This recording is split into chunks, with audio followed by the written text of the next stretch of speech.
There's been a murder in Scotland. And just a dash of murder.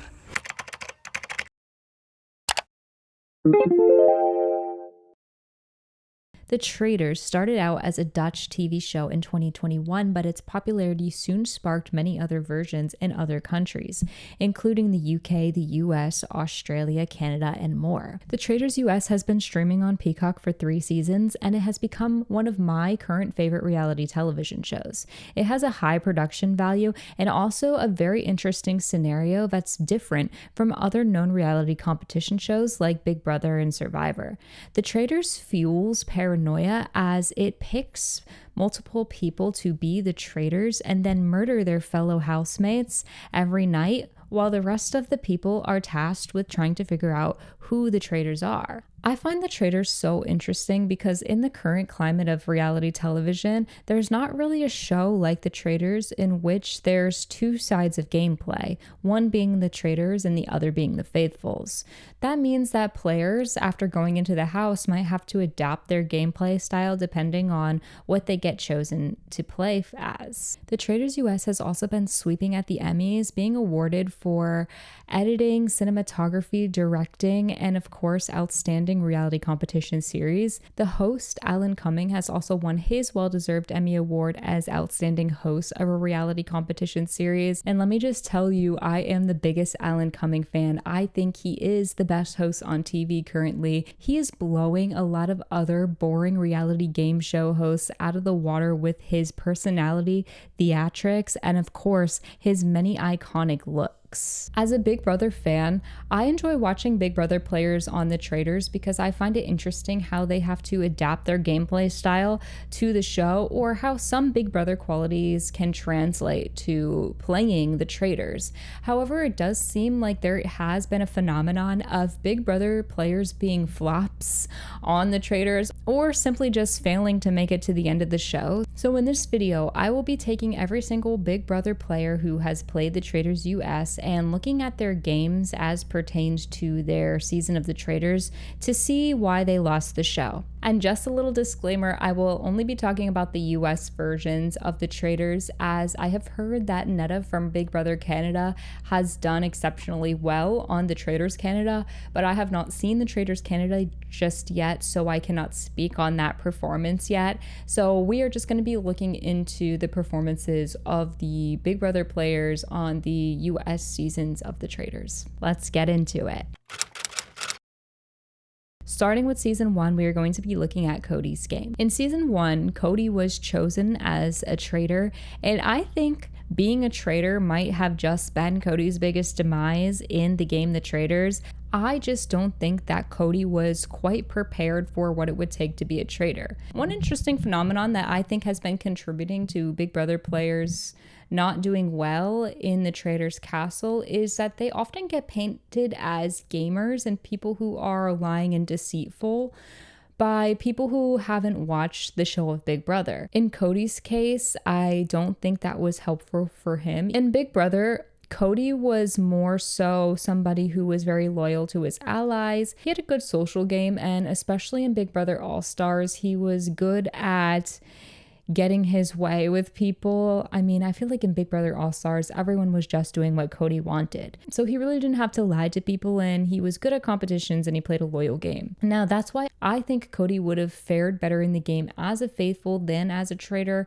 One, because I think he would have been more free to use his social skills in order to get in better with the faithfuls. But as a traitor, Cody was a bit of a mess. And we've seen on the show, as well as in interviews after the show, that he was very thrown off by the fact of being a traitor, as he didn't expect to feel so guilty in the terms of being responsible for the demise of people's games. Now, whereas some other Big Brother players I think are just bad actors in pretending not to be traitors, I wouldn't say that I think Cody is a bad actor in that sense, but I do think he was bad at hiding his emotions, including hiding his visible guilt. In episode 5, even Suri notices that after Ryan gets murdered, you could tell by the look on Cody's face just how guilty he feels about it all. And it becomes almost obvious to at least people like Suri,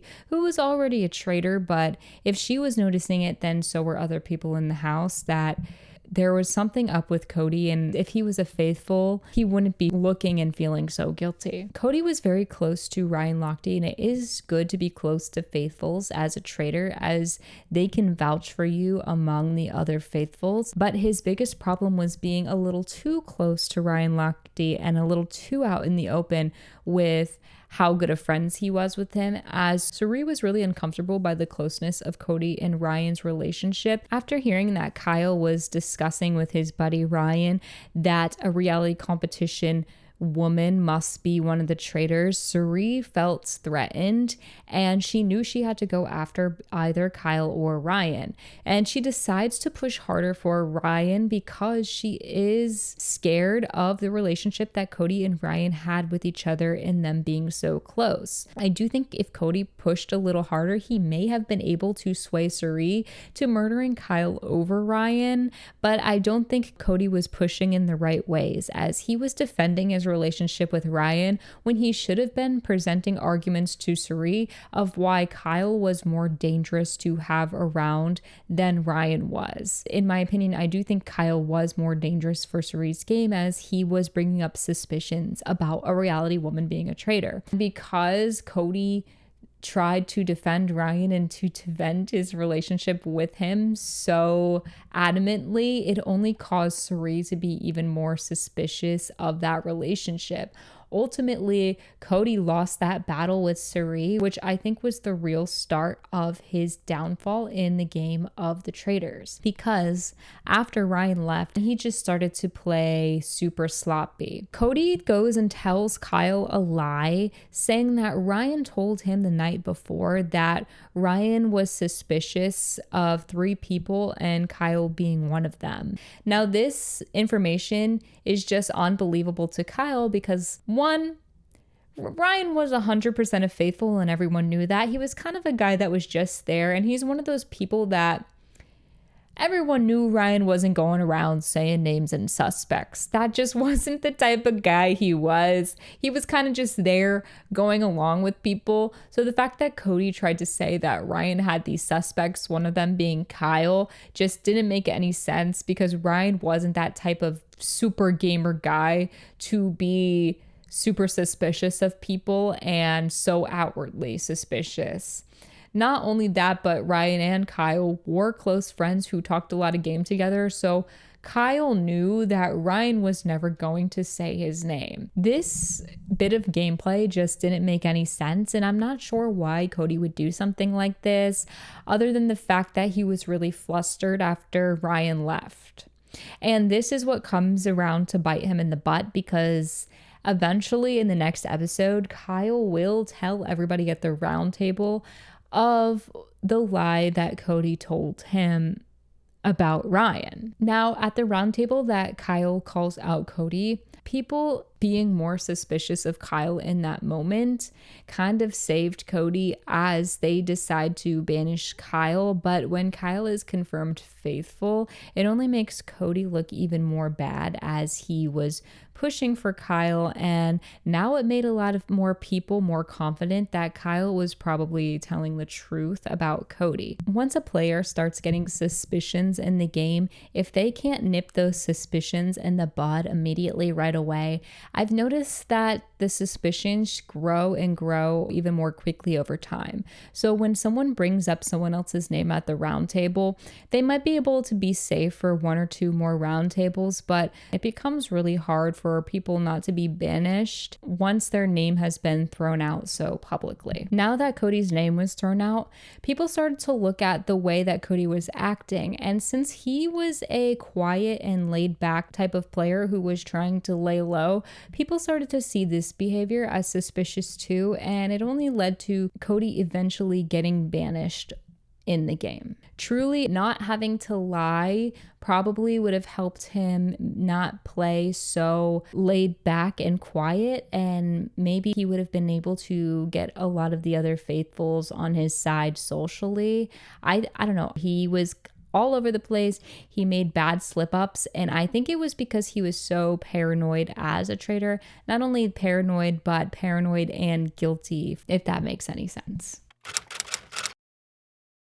Moving on, the other Big Brother player in season 1 was Rachel Riley. Now, Rachel Riley's game and downfall I see very similar to Janelle's game and downfall in season 2. The problem with having a big personality on a game like the Traitors is that the paranoia runs so deep that people will use any little thing against you. So eventually, these people with bigger personalities are going to be seen as suspicious in some type of way just for being who they are. And I think that was a little bit of Rachel's demise in the game. Now, Rachel did play a decent game as a faithful. Rachel was correct about some of her reads on the game as she was onto Christian and Cody, but she was also onto Kate. Now, Kate was another chaotic, big personality type of player. And when I say chaotic, I mean Kate was all over the place, where there's a point later in the series where she decides she doesn't want to be there anymore. So she starts throwing money away during the competitions, and a lot of people were confused by her behavior. Some people thinking that it was an act to get the scent off of her. So a lot of people thought that Kate, because of the way that she played, was a traitor, including Rachel. Because of Rachel being so open and forward about the fact that she thought Kate was a traitor from early on, it only caused more fire to the feud between Rachel and Kate. Now, most of this season, Rachel and Kate just do not get along and they do not like each other. But I think here, Rachel's biggest downfall is the fact that Kate is constantly saying Rachel's name. And also later on, her feuds with Kate would also be people's evidence, as if people are suspicious of Kate, then people start to overthink it and get suspicious that maybe Kate and Rachel are always fighting to throw the scent off them, and maybe they're working together. So Rachel's big feuds with Kate, which may not fully be her fault, as Kate was a big instigator in a lot of the Rachel and Kate arguments, was a bit of a downfall in her game. But I think Kate originally started her hate for Rachel because Rachel was so suspicious of her. I think another bit of demise in Rachel's game is, like I was talking about earlier, the fact that she was coming from the world of Big Brother. In episode 8, Andy, although having a good relationship with Rachel up until that point, begins to worry of her reputation because Rachel tells Andy that she looks as this as a game, which she does. People started to turn on Rachel and look at her differently, especially because Rachel was trying so hard in the competitions to win the money.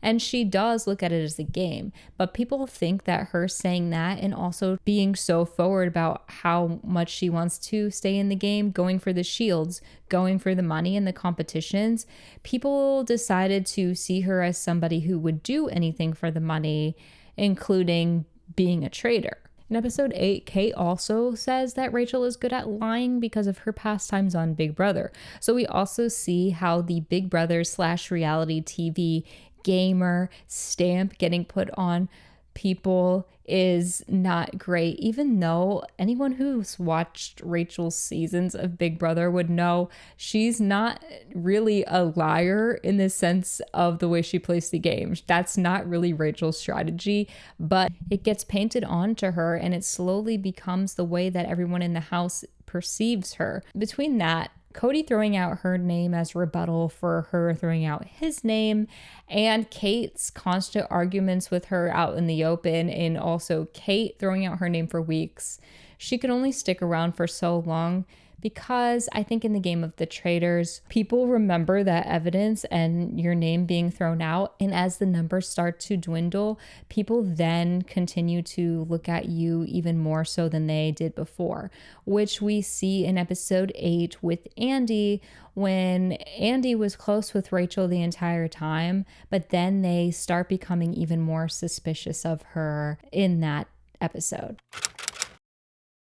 Moving on to season 2, we have to talk about Dan and the disappointing reality of him not doing well on the Traitors.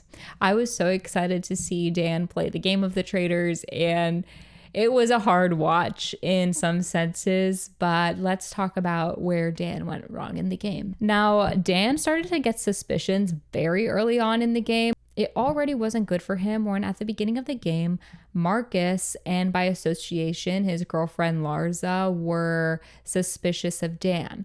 Marcus being suspicious of Dan because Dan was more quiet. And Marcus said that the people who were more quiet at the round table were probably quiet because everything was going their way. After hearing about Marcus's suspicions and realizing how smart Marcus was in the game, Dan pushes the traitors to murder Marcus. I think murdering Marcus was a good idea as Marcus was one of the most suspicious people of Dan early on because Dan wasn't speaking up. However, the downside of that being that Marcus was dating Larsa.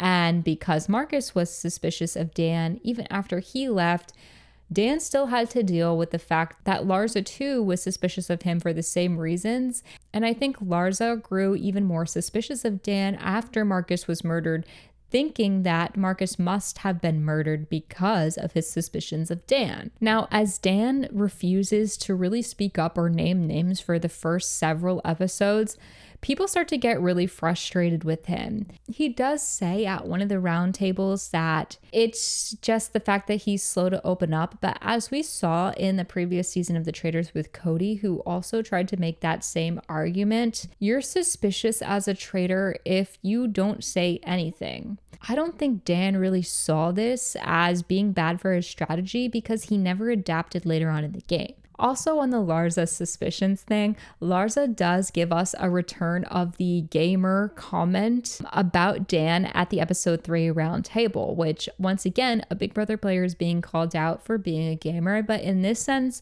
she's right because Dan actually does fit the archetype of what people are perceiving the Big Brother players as. Whereas I think people like Cody and Rachel didn't fit that archetype, but were being painted as that. Anyways, Dan gets a lot of heat at the episode 3 roundtable, but I think what saved him is his close relationship with Deontay. Deontay had a lot of sway in the Traitors' house and he was very convincing, and Dan had Deontay convinced that Dan was a faithful. Deontay really spoke up and spoke out for Dan at that roundtable, which I think saved him in that sense. And also Deontay had his suspicions of somebody else and basically convinced most of the table to vote his way. But I think what Dan should have done was seen how his strategy of staying quiet was not working, as he received a lot of heat at that roundtable already. Dan had this strategy while playing the game of saying that he never wanted to say a name, so when he actually did say a name, people would believe him, and Dan could say a traitor's name and get a traitor out, and everybody would think that Dan was a faithful because he had just got out a traitor. Here's where I think that strategy goes wrong, because if you never say a name and then the one name you do say you are correct in getting out a traitor, I think it would only put more suspicions on you, as a lot of the faithfuls are saying names and are wrong because the faithfuls, of course, don't know who's a traitor. So they're kind of just guessing and grasping at straws, and it's more likely for the faithfuls to be wrong. But the fact that you want the first name you say to be the name of a traitor and you think that's not going to look suspicious on you is a little bit of a misread on the game, in my opinion. I do like the way that Dan was thinking in terms of wanting to play the game to be the only traitor standing, but I just don't think that the strategy works in the game of the traitors. We see in one of the roundtables, everyone is practically begging Dan to just say a name and he still won't. I think it would have been more beneficial for Dan's game to throw out a couple of names here and there. He could still lie low in the sense of being with the faithfuls. He could still work with people, but also he could be seen as somebody who is playing the game actively and trying to figure out who is a traitor. There was also a theory that started to go around that there had to be at least one guy who was a traitor. And the downside of this theory for Dan was a lot of guys left the game early on. This started people to suspect Dan more, as some of the only guys left in that house were like Bergie and Kevin, who a lot of people were 100% sure could never be traitors because of their personalities and the way that they were acting, which only put even bigger heat on Dan being suspicious, as he was one of the only guys left that seemed like the type of person that would be good as a traitor. In episode 5, Dan finally names Janelle as a person he's suspicious of, because at that point Janelle was saying her suspicions for him, but he only names her at the round table after people are begging him to say a name, which I don't think really worked out that well for him. Even later on in the turret, Parvati and Phaedra warned Dan that his strategy of not wanting to say a name is so obviously not working for him, and he's getting so much heat and looking so suspicious, but Dan still stuck to his strategy of keeping his cards close to his chest. One of Dan's major mistakes, which I also think happens to some of the other Big Brother players, is underestimating the non-reality competition show people. In this case, Dan heavily underestimated Pilot Pete from The Bachelor, and honestly, I probably would have too going in the Traitors, because I mean, it's Pilot Pete. I wouldn't think that Pilot Pete was going to be some mastermind of strategy and stuff, but Pilot Pete does orchestrate a trap to catch either Dan, Parvati, or CT in a lie. When Bergie gets the shield at a challenge, meaning that Bergie cannot be killed, Pilot Pete decides to lie and say that he has the shield, knowing that the traitors might want to kill Bergie in the next turret. And Peter tells Dan and Parvati as some of the people that he chooses to tell this information to, telling them that he has the shield. In the turret, Dan wants to kill Bergie, and even Parvati warns him that she thinks Peter is lying. Parvati asks Dan, why would Peter tell you that he had the shield when Peter seems like he was suspicious of you? But I think Dan really underestimated Peter in the sense of not thinking Peter as a gamer. I think Dan really thought that Peter trusted him enough to tell him this information. So Dan took a big swing and a big risk in pushing to have the traitors murder Bergie, which essentially didn't work because Bergie had the shield. This only confirmed to Peter that Dan was even more likely to be a traitor, as Dan was one of the only people that Peter told this information to. Essentially, Dan got caught in a trap because he underestimated Pilot Pete the Bachelor. Knowing his Big Brother games, Dan does like to take big risks. So in this sense, he did take a big risk, but this time the risks did not work out in his favor. After this happens, Dan decides that the only way that he is going to stay in the game is if he takes a big swing. So in typical Dan Giesling fashion, he decides to orchestrate this big showy moment of finally saying a name, and that name being Phaedra. Now, as much as I like the TV of it all, and in a sense, I like what Dan was trying to do in that he was taking a big risk in the game to try and save himself, here's where I think that this strategy failed for him. Because even though Dan was planning on saying Phaedra's name at the round table, Phaedra was so well insulated in the game of the traitors. She had a lot of people that trusted her, and nobody was really looking at her as a traitor at that point. So I feel like you cannot bring someone's name to the round table if they don't have seeds planted against them. And Dan's problem was he didn't spend the episode trying to start planting seeds against Phaedra. He thought he would just be able to get to the round table and say Phaedra's name and people would believe him because he hasn't said anyone's name before, and now he was coming at Phaedra with all this evidence and he thought it would work. But I just think people were never going to vote out Phaedra because you can't just sway people only at the round table. You have to plant the seeds. Dan, before the roundtable, went to a couple other people and said, you need to be on my side. I'm going to say something at the roundtable. I'm going to take a big swing, but that's not enough. My other problem with this is that Parvati was also under a lot of heat at the time in the game. So I think it would have been a much easier swing for Dan to just say Parvati's name at the round table. And we know in a conversation that Dan had with Peter before the round table, Peter basically told Dan that it was him or Parvati going to go. So if Dan decided to take his swing toward Parvati, I think he would have been at least able to stay around another week. Now, would he have lasted much longer in the game of the Traitors? I'm not sure because, like I said, he's had heat on him since way early on, and the heat has only been growing and growing with each week. But Dan didn't want to take the swing at Parvati because he was close with her. And the way that Dan plays a lot of his games, including his Big Brother games, is he likes to find somebody to be his number two and his closest ally. And he kind of picked Parvati to be that person in the Traitors. So Dan has went on to say that he was never going to go against her and that he wanted to work with her.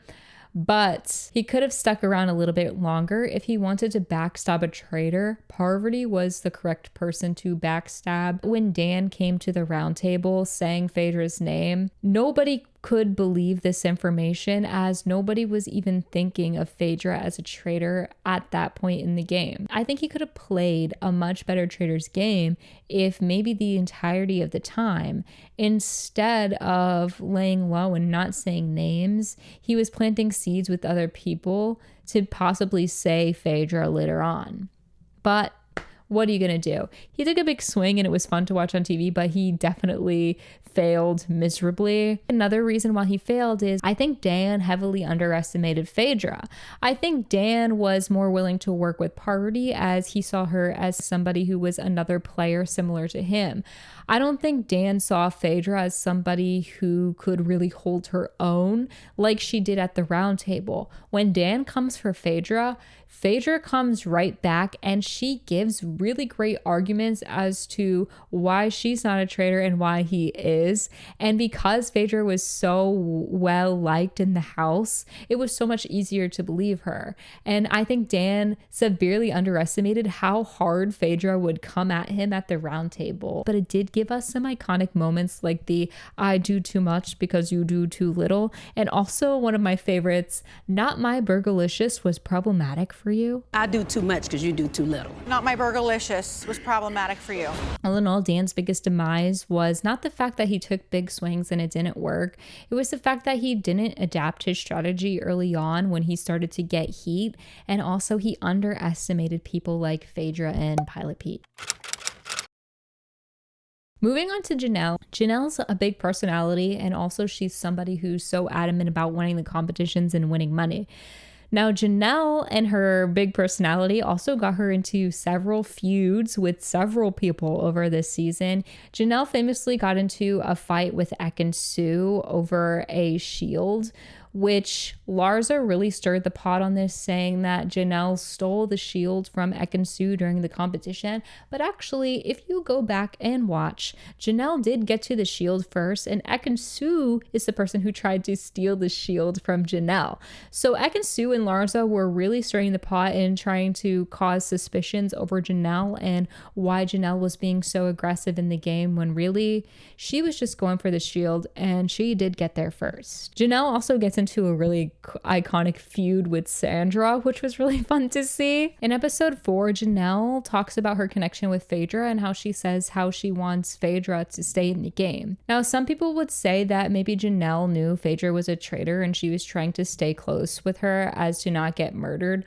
Whether or not Janelle knew Phaedra was a traitor, I think being kind of close to Phaedra was good for her game as it kept her from being murdered, but I also think her big personality kept her from being murdered as the traitors could use somebody like her as a shield because they knew eventually somebody like Janelle, who was getting into feuds, so open about her suspicions on people, would eventually cause people to be suspicious of her. And it's always good to have those bigger personalities around in the house as they could be used as banishment bait. Janelle was very blunt in the way that she was not afraid to tell everybody who she was being suspicious of, but these actions only caused people to eventually start to think that she was throwing names for no reason, even though she was right about people like Dan. Janelle was suspicious of Dan from early on, and she was correct in her suspicions. In another roundtable, Janelle guns really hard for Larsa, saying that she thought Larsa was a traitor, but then when it is confirmed that Larsa is in fact a faithful, people start to look at Janelle differently, thinking, why would she gun so hard for Larsa?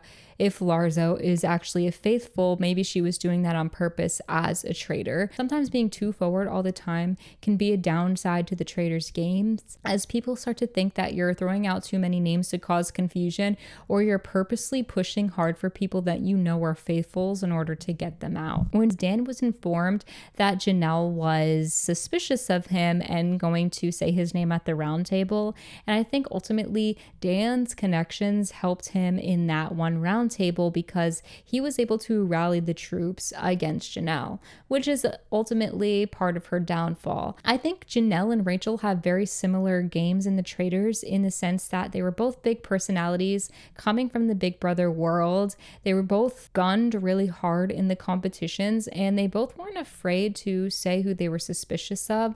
Also, they both famously got into feuds with the other contestants. I think eventually it is hard for these types of players like a Janelle and a Rachel to make it far in the game, because as the numbers start to dwindle, it is so easy for some of the other people to plant targets on them, as they are so big and out in the open. They could just be used as banishment bait when other people don't want to be banished at the round table. Moving on to season 3, we have to talk about Danielle. Danielle was another Big Brother player I was really excited to see play the Traitors and also play as a traitor, but I think ultimately her gameplay was a bit messy.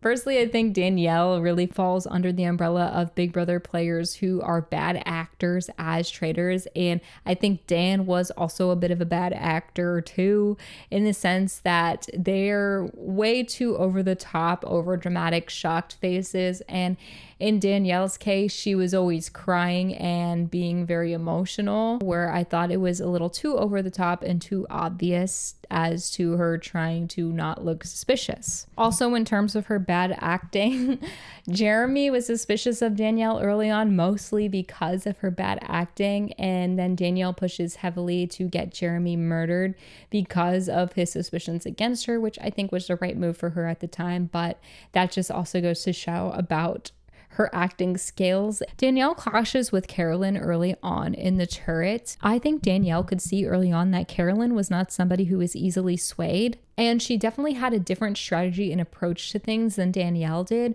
which scared Danielle and made her think that she was never going to be able to fully work with Carolyn. I also think Danielle had a decent relationship with Dylan, who would be a big player for this season. But once Boston Rob showed up, Dylan went from having Danielle seemingly as his number one to Boston Rob as his number one, as Dylan was apparently a Survivor and Boston Rob fanboy, but I'm not sure if Danielle actually saw this. So I think she kind of underestimated Dylan in the sense that she kept him around way longer than she should have.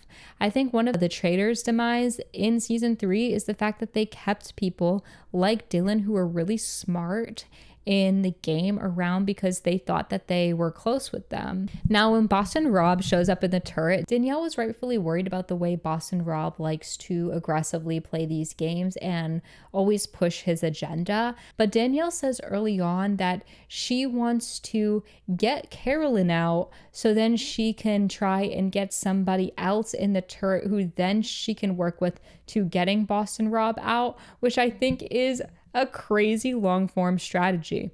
I think Danielle should have put her differences with Carolyn aside and really tried to work with her, especially after Boston Rob went after Bob the drag queen so publicly. I think both Carolyn and Danielle were shocked that Boston Rob really came for Bob the drag queen, and I think they could have used this to unite with each other and go after him. Carolyn goes to Danielle early on and asks her about Rob because Rob was trying to assure Carolyn, saying, "I've got you no matter what." Carolyn has this conversation with Danielle saying, "Is Rob saying this to you?"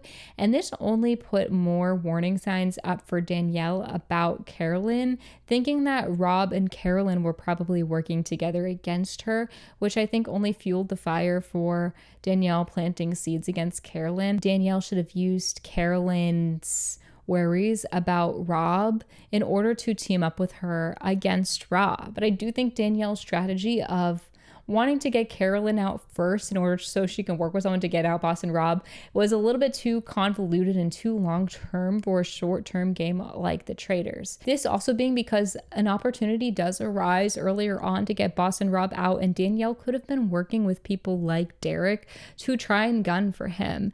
But instead she was worried about planting seeds against Carolyn to get Carolyn out. And I think planting these seeds early on against Carolyn also contribute to Danielle's downfall in the game. As Carolyn finds out that Danielle has been throwing her name out, Danielle lies to Britney that Carolyn said her name, which Carolyn didn't, but Danielle uses the guise of, well, she said her name as someone to be murdered, which is so funny, but also because such a blatant lie was said, Carolyn just did not trust Danielle anymore after that. After planting seeds about Carolyn in the turret, Danielle tells Carolyn, "I'll make it right tomorrow," but the only problem with that was by the next day, the seeds she planted have already started to grow to get back to Carolyn, only causing that to be a factor in Carolyn starting to go after her as payback.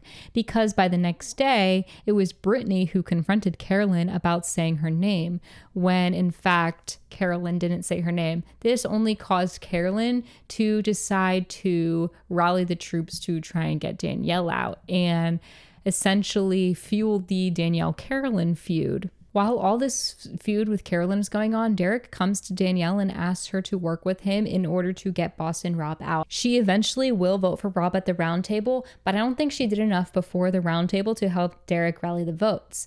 Danielle had a really close relationship with Dolores, and if she really wanted to help Derrick, I think she could have convinced Dolores to vote for Boss and Rob at the round table.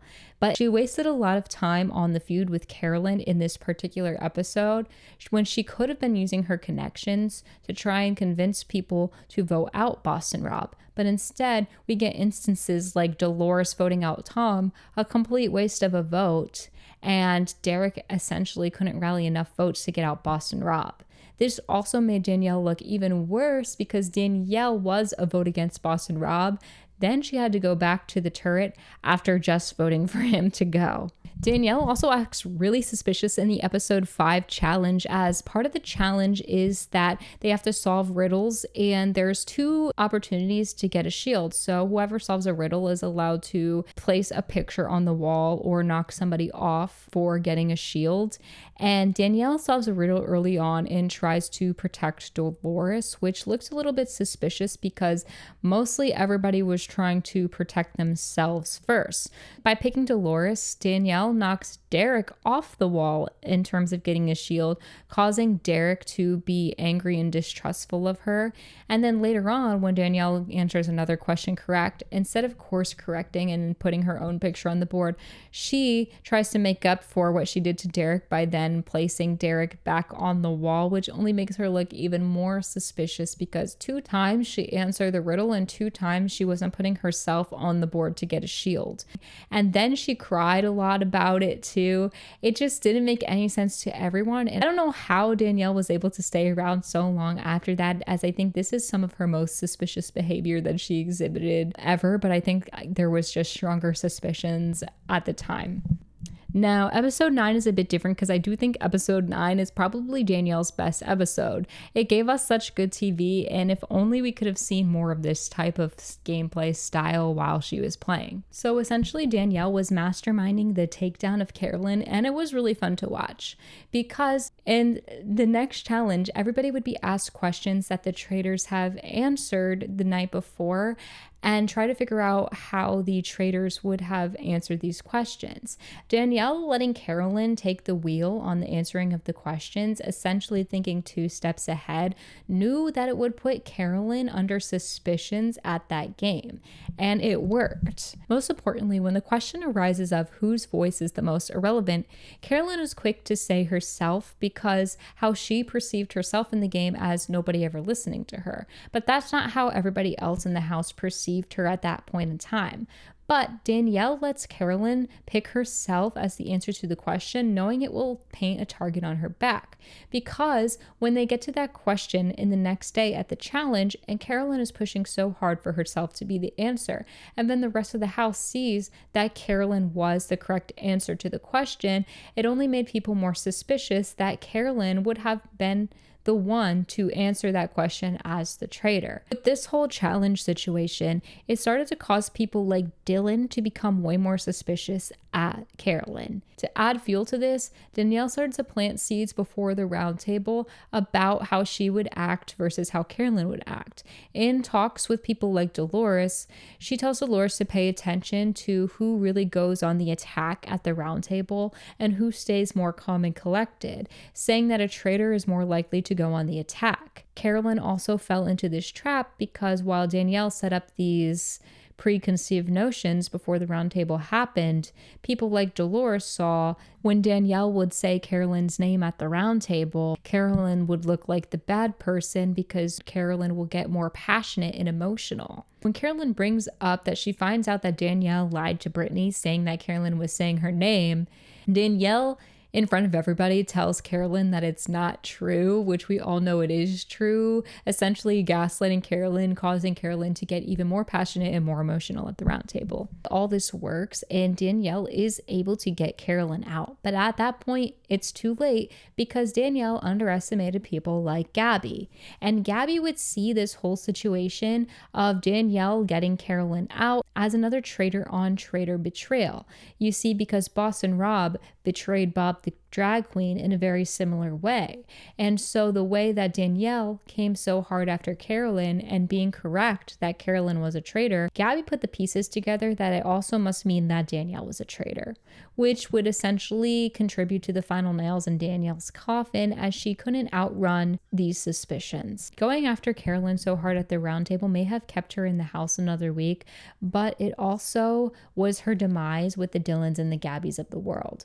And if Danielle was doing a good job as the traitor, she should have realized how smart Dylan was and had decided to murder him a lot sooner. But I think Danielle not only underestimated Gabby and Dylan, but I think she underestimated the relationship that she had with Dylan, thinking that Dylan was never going to think she was a traitor, underestimating how hard Dylan was playing the game in terms of wanting to get the traitors out, no matter if they were close to him or not. Moving on to Derrick. I think Derrick had a lot of sway with a lot of the other faithfuls, as whenever Derrick had an argument for someone being the traitor, he would always bring that to the table with a lot of evidence to support his argument. Although some of the time, Derrick's arguments were often wrong. For instance, Derrick was so set on Sierra being a traitor with the evidence that Sierra used profanities. Derrick's downfall was he made a big play to try and get out Boston Rob, but he essentially failed and it caused him to be murdered. I think where Derrick went wrong in this play was he was focused on other people more before that. For instance, Sierra, when he should have been planting more seeds against Boston Rob. Boston Rob, Wes, and Derrick were all brought into the game as new players at the same time. So Derrick had this theory that the traitor had to be Boston Rob since he didn't believe that it was Wes, and he was correct in this assessment. Derrick only suspected Boston Rob even more after Boston Rob's big play to get Bob the drag queen out. Derrick said if Boston Rob was a faithful, he should have been murdered the next day. And the fact that Boston Rob was still in the house after making such a big move only confirmed to Derrick that Boston Rob must be the traitor. So Derrick tried to quietly rally the troops against Boston Rob. The problem being, I think Derrick underestimated how well insulated Boston Rob was with some of the other faithfuls like Dylan and Chrishell. Dylan and Chrishell would be very reluctant to vote against Boston Rob, which would make it even harder for Derrick to start rallying the votes. Now Derrick decided to work with Wes, which I think he kind of had to do. But at the same time, with Wes still being in the game, it was an easy target for Boss and Rob to go after at the round table, as Wes was another player who was really aggressive and openly suspicious of people. He's another one of those big personalities that is going to get a lot of suspicions on him. In addition, Wes does threaten a lot of people at the round table, which I don't think helps Wes' cause, and in return doesn't help Derrick's cause, who is at that time trying to get out Boston Rob. So with Wes being the bigger personality in that moment and threatening people at the round table was essentially how Derrick failed to land the hit on Boston Rob. Derrick also refuses to tell Britney about his plan, and he also assumes Britney is a traitor because Britney was also one of the people who were close to Boston Rob in that moment. Now, I don't think Britney was super close with Boston Rob, but I think at that moment in time, she just did not think that Boston Rob was a traitor. Essentially, though, Derrick lied to Britney because Britney asked Derrick point blank if he was leading the charge to get Boston Rob out. And Derrick didn't trust Britney, so he didn't tell her that he was. I think Derrick could have used his past relationships with Britney, as they both come from the Big Brother world, to try and sway her against Boston Rob. I think Derrick could have really used Britney's vote in this sense, and refusing to even tell Britney about his plan to get Boston Rob out was only another strike against him and not being able to get yet another vote against Boston Rob. All this led to Wes getting banished and Derrick getting murdered for trying to come after Boston Rob. I think Derrick was a very interesting faithful, and I think he could have made it further in the game had his big swing against Boston Rob worked. But I think he really needed to work on his social relationships with some of the other faithfuls in order to rally those votes. He just was not able to do that. And I think counting out Britney when he could have tried to at least sway Britney could have been a big help. I think if Danielle had worked harder with him on the Boston Rob vote, it could have helped. Danielle could have possibly convinced Dolores to vote out Boston Rob. So they could have had that vote there, but Derrick just didn't have the social capital to rally enough votes. So it was a swing and a miss and a big failure. He would be murdered for missing the shot, if you know what I mean. Lastly, I have to talk about Britney. Now, I'm such a big fan of Britney Hayes, and I think she did play a decent game for what she was given. I think she had played one of the better games out of the Big Brother players. Britney's game is very interesting because she was a faithful for a majority of the game, with then being recruited as a traitor in the end game. And I think Britney's recruitment might have essentially been her demise because she was playing a really good game as a faithful. In the earlier on episodes of the season, Britney does not get the airtime she deserves, so I don't have much sense in the way that she was thinking and the strategies that she was doing in the early on game, as the show just doesn't show her a whole lot in those earlier episodes.